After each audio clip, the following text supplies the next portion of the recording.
Hi, welcome back to जज्बात bye श्रुति। ये बात आपने जरूर सुनी होगी कि औरत ही औरत की दुश्मन होती है, और इतनी बार सुनी होगी कि अब ये सवाल नहीं रहा, ये एक फैसला बन गया है। जब भी एक औरत को किसी दूसरी औरत से चोट मिलती है, दुख मिलता है, तो समाज राहत की सांस लेता है और कहता है, देखा, औरत ही औरत की दुश्मन है, हम नहीं। कितना आरामदेह निष्कर्ष है ना। ऐसा कहने से पूरा सिस्टम बच जाता है और सारा का सारा ब्लेम एक औरत पर ही आ जाता है। लेकिन जरा ठहरिए, कहानी इतनी सीधी और आसान नहीं है जितनी हमें दिखाई जाती है। एक औरत पैदा होते ही दुश्मन नहीं बनती, उसे बनाया जाता है इसी समाज के ढांचे के द्वारा। बचपन से ही उसे सिखाया जाता है, अच्छी बनो, चुप रहो, तुलना सहो। वो देखो कितनी अच्छी है, उस औरत को देखो वो कितना काम करती है, वो कभी कोई शिकायत नहीं करती है, वो सब सहती है।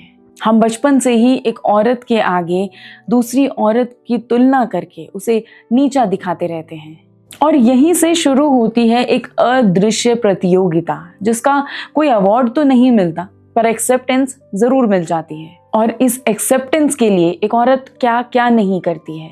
औरत को बताया जाता है कि जगह सीमित है, इज्जत सीमित है, प्यार सीमित है, जिससे कि वो डर जाती है, और डर में इंसान हमेशा दूसरे को दुश्मन समझ बैठता है। तो ये दुश्मनी नहीं है, ये डर है, और डर कभी भी इंसान का खुद से नहीं आता, उसे बाहर से इंट्रोड्यूस कराया जाता है। और आपको पता है, साथ देना, सपोर्ट करना समाज के लिए, सिस्टम के लिए सबसे खतरनाक चीज़ है। क्योंकि अगर एक औरत दूसरी औरत का साथ देने लगी ना, उसे समझने लगी, तो ढेरों सवाल उठेंगे उसी सिस्टम पर, और वो सवाल उस सिस्टम को बिल्कुल पसंद नहीं आएंगे।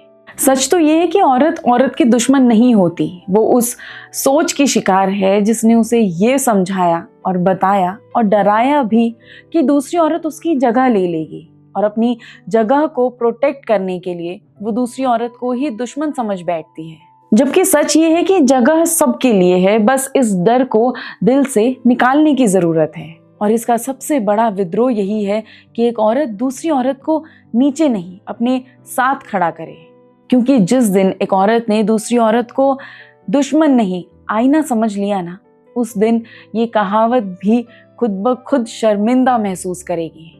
और तब लोग ये बात समझेंगे कि समस्या औरत में नहीं थी, उस सोच में थी जो उसे आपस में लड़ाकर चुप कराती रही।